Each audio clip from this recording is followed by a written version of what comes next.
Shalom, I'm Shani Tarragon, and welcome to the podcast Secrets of the Scroll, Hidden Messages of Megillat Esther by Matan Mizrahi, powered by the Walter Foundation. In this series, we're going to explore textual allusions, literary messages that are hidden in the text of Megillat Esther, teaching us messages of not only the story itself, but allusions to the other 23 Sefarim of Tanakh. Please join me on this remarkable journey of learning through Tanakh through the eyes of Megillat Esther.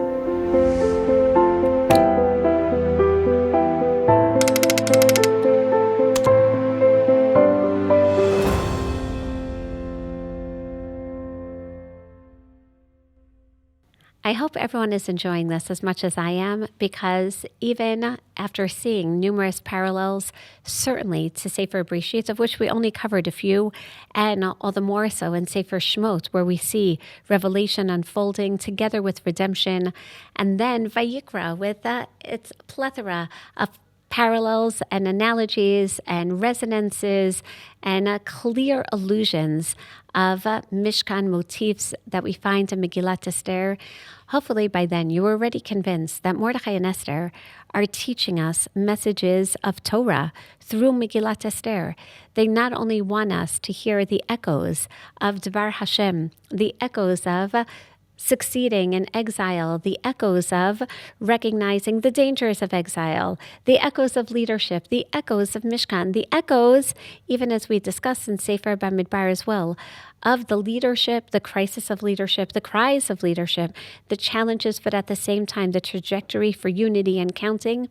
We see now, as we are about to part from Chamisha Chumshei Torah, from Sefer Devarim, again, not so many textual parallels, but this time we're going to see, as we did in Bamidbar, more thematic parallels. So I hope that you're all convinced by now that Mordechai and Esther are revisiting these stories in order to teach us, during a time of censorship, the secret language of Am Yisrael, the language of Tanakh, how in their beautiful, subtle, again, very, as we've already seen numerous times, brilliant interweaving of the thematic ideas and words and sounds of Chamisha Chumshei Torah, how they simultaneously are highlighting the not only plot, but ultimately divine intervention in the goings-on of Am Yisrael throughout history.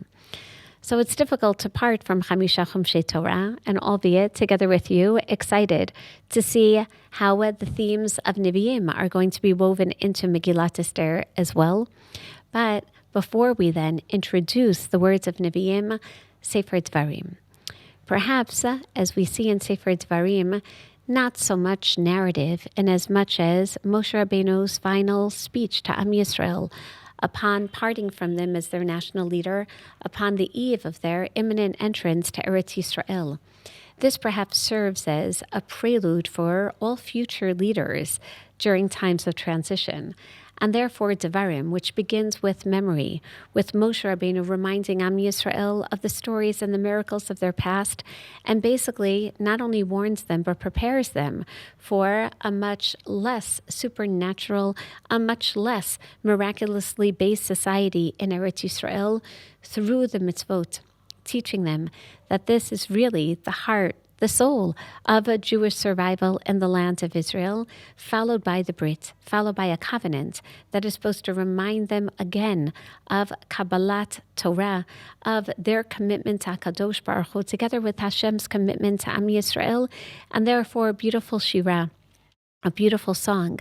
By the end, as we know, of Sefer Devarim, Shirat Hazinu, teaching us of the future of Am Yisrael, what happens when we come to a land and we feel a little too comfortable. Vayishman Yishurun Vayivat. We become satiated with all the good in Eretz Yisrael, and then we literally kick Hashem out of our lives, and that's when Efes Atzur, Efes Azuv, that's when HaKadosh Baruch Hu is going to abandon us, and we're going to see time and time again, as clearly unfolded throughout Jewish history and unfolding once again in Megillat Esther, the story of Purim, How, yes, nations are going to stand against us and not only attempt to strip us of national identity, but of our basic existence. So in this episode, I'd like to revisit not only particular themes that we find explicitly mentioned in Megillat Esther, but also more general themes, structural analysis, and simultaneously to prepare us for Sefer Yehoshua and Nevi'im Rishonim. So firstly, when we look at Sefer Devarim and we recognize not only Moshe Rabbeinu time and time again retelling us of the Brit of Sinai, revisiting our religious commitments, which obviously is woven within Megillat Esther by virtue of the fact that we actually don't find any overt commandments. We don't find any particular religious messaging. As we said, no mention of Shem Hashem. No mention of Eretz Yisrael, no mention of Torah, keeping Torah, not keeping Torah.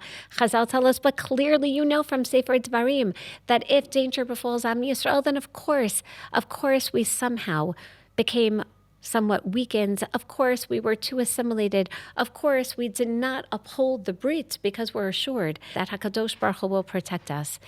It is particularly at the end of Sefer Devarim that we hear more or less the heart of Megillat Esther. Chazal tell us, Esther min haTorah minayin. Where does the name Esther come from? Albeit one can argue the etymology is in fact Persian of Ashtart, like Asherah, the goddess of fertility. She even had a Persian name together with her Hebrew, her Jewish name Esther. But Chazal teach us, just look at Sefer Devarim, which really is not only a microcosm, but really the prelude to what Megillat Esther is all about.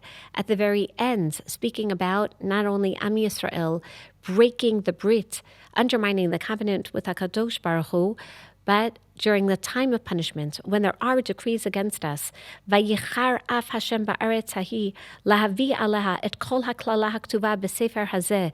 In Perach Chavtet of Sefer Devarim, we hear Vayitchem Hashem mi'alat matam, that eventually they're going to live in exile. Bi'af u'b'chema u'b'ketzef gadol. That already is indicative of HaKadosh Baruch Hu being angry with Am Yisrael. Vayashlichem el eretz acheret kayom hazeh. And then you will be cast off to a different land as you are today, just as we discussed in the previous episode, Bamidbar being a prelude also to Megillat Esther. What does it mean to live life in the wilderness, to live life in the Golah, to live life outside of Eretz Yisrael? So Moshe Rabbeinu warns Am Yisrael and says, if you find yourselves outside of Eretz Yisrael, you know that something is awry. And then the very next pasuk, the basis of the name Esther in Midrashic terminology, Hanistarot laHashem Elokeinu v'aniglot lanu ulvanenu ad olam lasot et kol divrei haTorah hazot. And if you look carefully at Perach Chavtet, pasuk Chavchet, you'll notice an interesting phenomenon. Hanistarot laHashem Elokeinu v'aniglot lanu ulvanenu. The little dots on top, Chazal explained that that's exactly the phenomenon. We don't understand. There's going to be so much that is going to be hidden from us. There's going to be so much that we don't necessarily appreciate. There's going to be so much that, or so many times in history, when we're not going to see Hashem's face clearly, where we're not going to necessarily appreciate the involvement of HaKadosh Baruch Hu. But Moshe Rabbeinu says, when that happens, you know that God is there. God is behind that curtain, but He definitely sees everything that's going on. You may not see the same nisim with which He begins Sefer Devarim, namely with the miracles of Yetziat Mitzrayim, with the victory against Sichon and Og, but you will see Hashem's hand. And Hanisarot el Hashem Elokeinu, even what's hidden is from God. And that in itself is indicative, or really a barometer, of your relationship or your lack thereof with HaKadosh Baruch Hu. Esther min haTorah minayin, here, min haTorah mi Sefer Devarim. Esther is the story of Sefer Devarim, of what it means to undermine the Brit, but then again, Perek Lamed of Sefer Devarim, where we find Vayaki avo elacha kol hadvar me'ila bracha v'klala asher natati lefanacha v'ashivota elavavacha b'chol hagoyim asher hidichacha Hashem Elokecha shama. Specifically and ironically, when you're cast amongst the other nations, that's when you're most going to realize that you're lacking something. That's when you're going to appreciate that national identity has been stripped from you. And basically, all you have left is your religious identity. That's when you're going to recognize, just as the story of Megillat Esther unfolds before us and reveals to everyone reading it, that of course, again, when in fact we return, when we cry, when we tear our clothing, when we are proud to to appreciate our national identity and our religious identity, then HaKadosh Baruch Hu is going to save us from national devastation and annihilation. That's the story of Sefer Devarim. And therefore, within Sefer Devarim, there are also many cues to Megillat Esther and to themes of Megillat Esther, albeit perhaps Anochi astir et panai hanistarod laHashem Elokeinu, the Hester Panim that Moshe Rabbeinu tells us is going to unfold in Jewish history, certainly is manifest or ironically is masked, that revelation of God in the story of Purim. So we turn, though, to some of the mitzvot that are meant to accompany us as we go to Eretz Yisrael, and perhaps one then that clearly stands out as not only Chazal telling us that this is one of the justifications for Megillat Esther being canonized, as Esther pleaded, as recorded in Masechet Megillah, Daf Zayin, Kitzvuni Lidorot. And in Sefer Shmot, we hear for the first time the commandments, Ketov Zot Zikaron Basefer, Shmot Perek Yizayim Pasuk Yudalid. Write this down. Ketov Zot Zikaron Basefer, V'sim Boznei Yoshua Kimacho Emche Et Zecher Amalek Mitachat Hashamayim. So as we mentioned in the introduction, Ketov Zot Zikaron Basefer, Ketov, Chazal say it's already written in Shmot. Zikaron, it's already written in Sefer Devarim as well. Basefer, it's already written. Stay tuned for Sefer Shmuel as well. Esther says, well, wait a second, there are 4 words. Ketov could be a reference to the first time that it's mentioned here in Sefer Shmot. Zot is the reference to Sefer Devarim. So let's turn to Sefer Devarim, Parshat Ki Tetzei LaMilchama. When we go out and we wage war against our enemies, Moshe Rabbeinu tells us not only how to come back and build a society after war, but he also tells us that as we're about to enter Eretz Yisrael, we're going to have a national commandment. Perek Hafei Pasuk Yud Zayin, Zachor et asher asa lacha Amalek b'derech b'titzcha miMitzrayim. You have to remember that very often you're going to be in a state baderech. When you're in a journey, when you're not in your permanent homeland, that's when the Amalekites, who basically live a nomadic existence, that's when they know that you're most vulnerable, and that's when they're going to attack you. So you need to keep memory alive. As we mentioned, that's what Sefer Devarim is all about. Remember the events of the past for the sake of the future. Remember how Hashem was with you throughout your military initiatives of the past. Hashem is going to accompany you when you come to Eretz Yisrael. Remember the covenant and your commitment of Na'aseh v'Nishma by Har Sinai, because that's the commitment that has to be continued and perpetuated for the future. Remember the Brit, because that's a covenant that is binding upon you. Remember what Amalek did, because, says Moshe Rabbeinu, I guarantee that it's going to happen again. And therefore, what will you do? Asher karcha baderech v'yizadnei b'cha kol hanachashalim acharecha v'ata ayef v'yagea v'lo yarei Elokim. And when does this happen that Amalek attacks? When you were specifically ayef v'yagea, when you were tired. Again, this is after you cross the Yam Suf. This, as we know, is when you were on your way to your Brit at Har Sinai, and you still, at that point, you had just gotten water from HaKadosh Baruch Hu, and you had just been provided for with food. But now, ata ayef v'yagea, the Parshanim debate, v'lo yarei Elokim, and you didn't fear God. Is that a reference to Bnei Yisrael, or is that a reference to Amalek? And perhaps when we are too much like Amalek, when there is ambiguity, when we don't know who this adjective is really all about. Again, lo yarei Elokim, when you become too much like them, that's when you're most vulnerable. And therefore, vaya baniach Hashem Elokecha lecha mikol oivecha misaviv ba'aretz.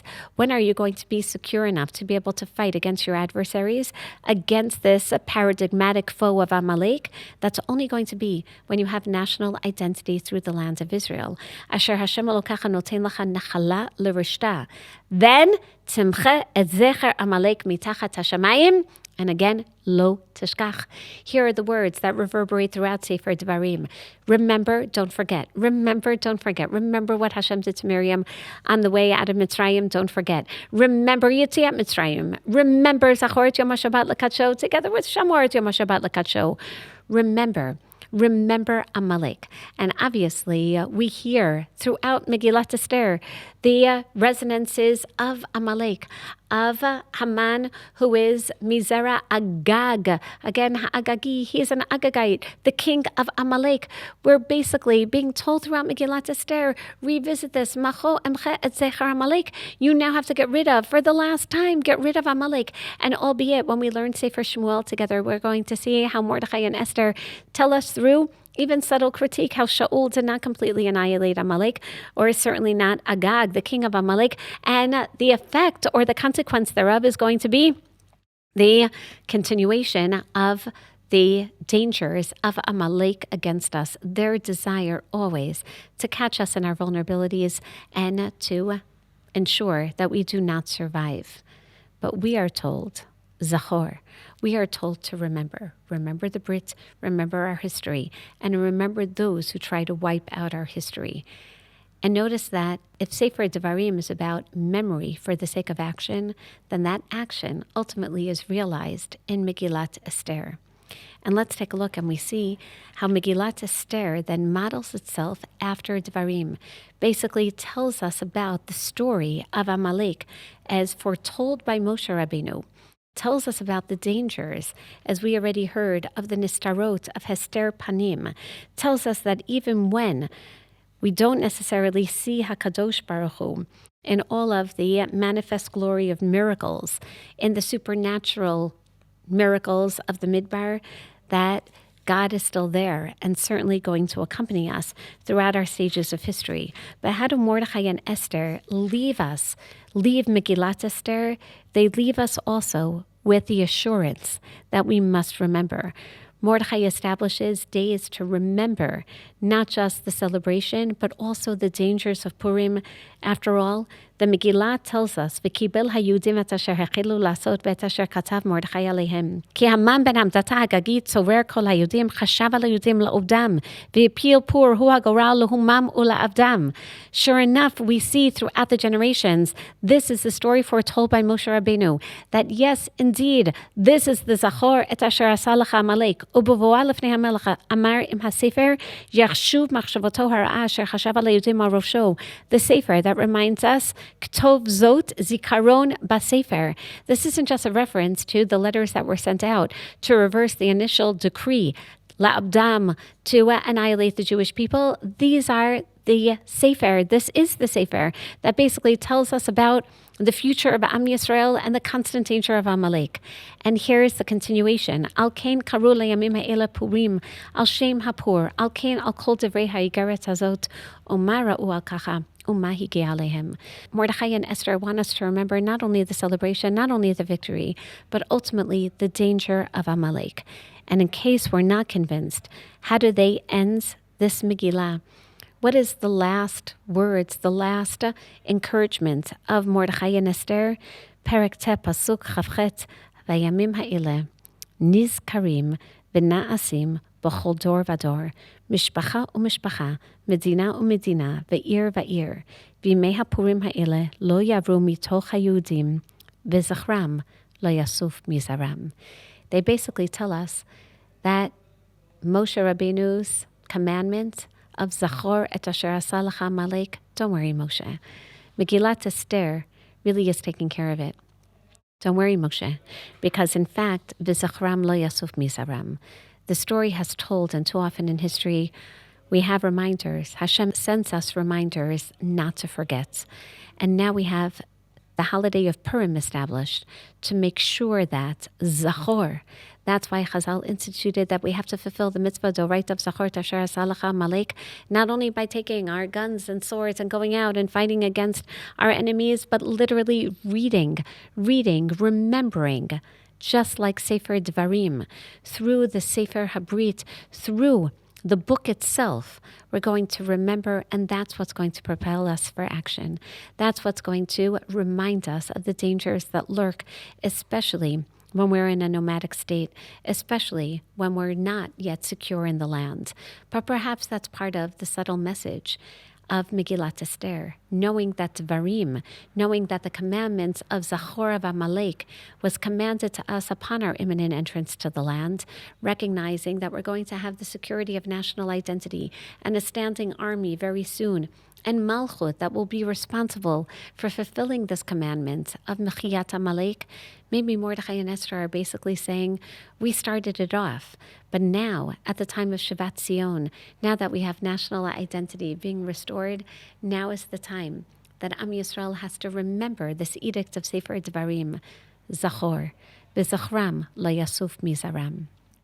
I'd like to also pay attention, however, to another interesting phenomenon that we find not only in Megillat Esther, but also, what do you know, in Sefer Devarim, and that is a shira. In Masechet Megillah, we hear, in comparison to how a Sefer Torah is written, differences between a Sefer Torah and a Megillah, and as such, also different sections or different genre of writing in a Sefer Torah and writing in a Megillah. And what's interesting, though, is that Chazal tell us that there are, in fact, 6 different songs that we find in Tanakh, and the songs are written in a different way than we find the general writing of the Torah, certainly in the writing of prose. And Chazal teach us that what are these 6 songs? So the first song that we didn't necessarily speak about directly in Sefer Shmot is Shirat Hayam, that we know of from Shmot Perek Tetvav.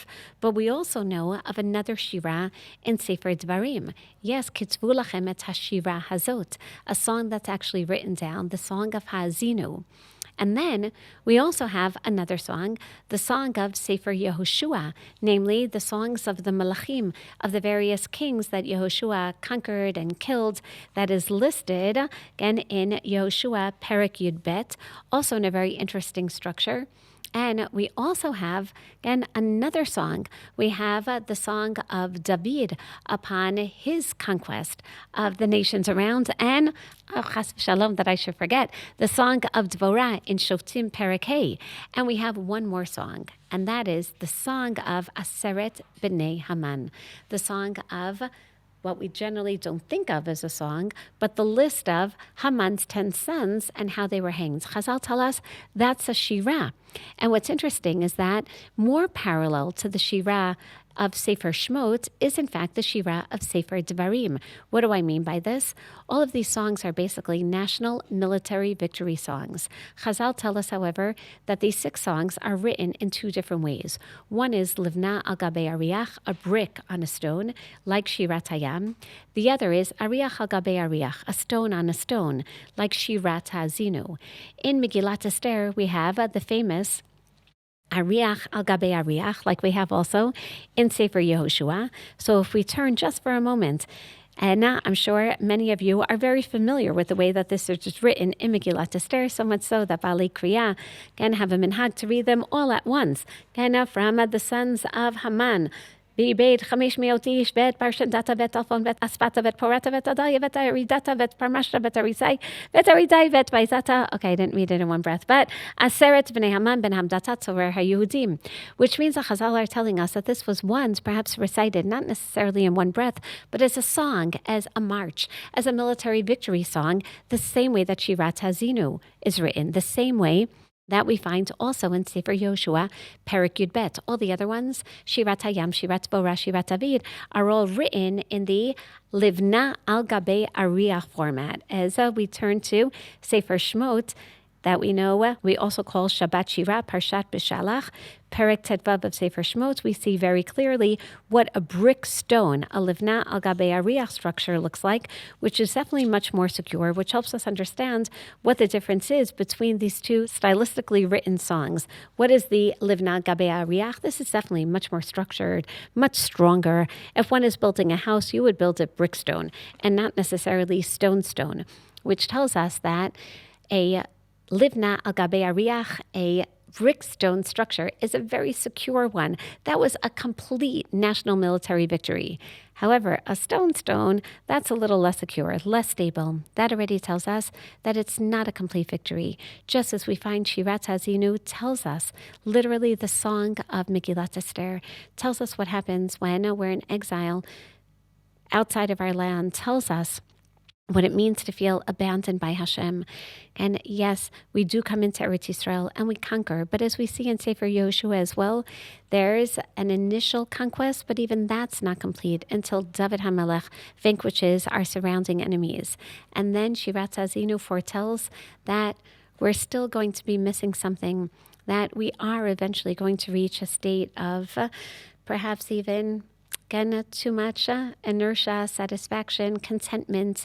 And when we're content and we forget about HaKadosh Baruch Hu, then we'll forget about Zachor. We'll forget about Zachor Asher Asalacha Amalek, and then you're going to need Megillat Esther to remind you. But even that victory song is going to be incomplete because, as we know, perhaps it should have been a call to return and to vanquish our enemies also in Eretz Yisrael at the time. But instead, we find that Mordechai, Esther, the Jews stay in Chutz La'aretz, and as they stay in Chutz La'aretz, Vayasim HaMelech Achashverosh mas ala aretz v'iyeh hayam.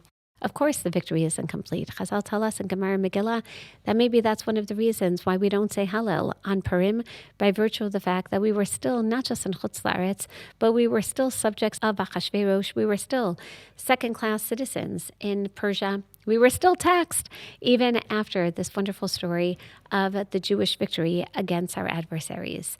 And therefore, this really is a revisitation, not just of Sefer Devarim, not just of memory, not just of covenants, but also of song.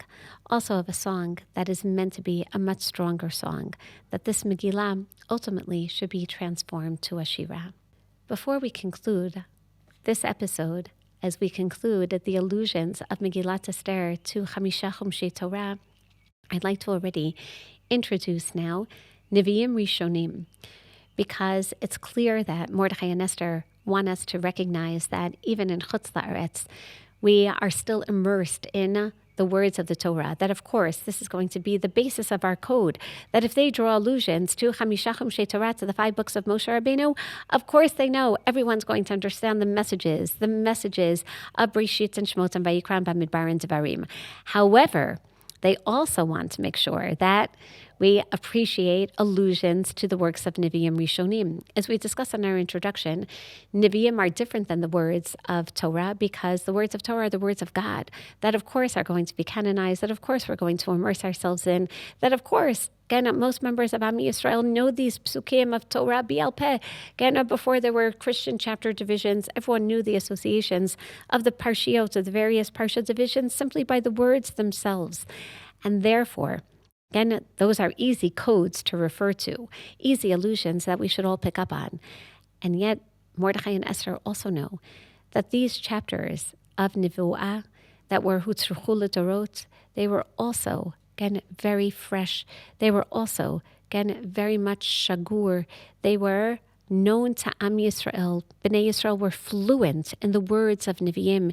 They were fluent in the words of Yehoshua and the Shoftim and Shmuel and Melachim and Yeshayahu, Yirmiyahu, Yechezkel, Treyasar. And what does this mean? We generally speak about Nevi'im as divided into Nevi'im Rishonim and Nevi'im Achronim. But let's not confuse ourselves and see this as a chronological distinction. After all, the Navi Zachariah is going to speak to his generation of Shivat Zion, explaining how the previous generation did not listen to Nevi'im Rishonim. He's referring to the prophets who lived during the time of the destruction of the first Beit HaMikdash. Based on this, the Gemara concludes that all of the Nevi'im who lived up to the time of the destruction of the first Beit HaMikdash, they were called the earlier prophets, the Nevi'im Rishonim, which means by process of elimination that really we only have 3 Nevi'im Achronim, the 3 prophets who accompany us through the beginnings of Shivat Zion, of return to Zion and the rebuilding of the second Beit HaMikdash, namely Chagai, Zachariah, Malachi. However, again, albeit that this really is the tradition of Tanakh and of the Talmud, but we find that with the advent of the printing press in the 16th century, when many of the Parshanim, for example, the Radak, wrote his Perush on Nevi'im Rishonim, that not all of the works of Nevi'im Rishonim, all the way through Yeshayahu, Yirmiyahu, Yechezkel, could be printed together with the works of Yoshua, Shoftim, Shmuel, and Melachim.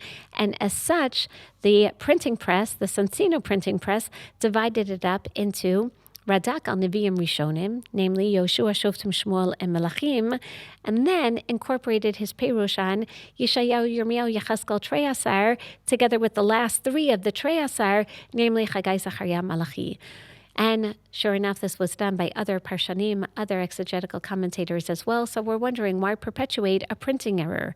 Why perpetuate calling the Perush of Nevi'im, such as Yeshayahu, Yirmiyahu, those who lived before the destruction of the first Beit HaMikdash, why call them Nevi'im Achronim?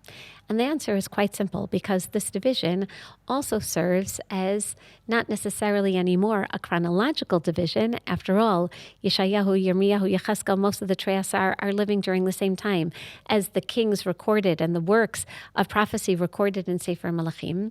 Rather, there really is a distinction of genre, which this helps as well. Nevi'im Rishonim are the historiographical stories. Again, they're set in narrative. And therefore, as we explore, starting Sefer Yehoshua, as we explore the allusions in Megillat Esther, we're still going to be involved in textual and narrative associations, as opposed to Nevi'im Achronim. Nevi'im Achronim is a different genre. They're no longer narratives, again, of stories told through a religious lens. Rather, those are collections of speeches of Nevuah. And therefore, the allusions in Megillat Esther are going to be much more textual and thematic, and we're going to appreciate the literary devices that are employed by Nevi'im of the past, and lo and behold, the writers also of Megillat Esther.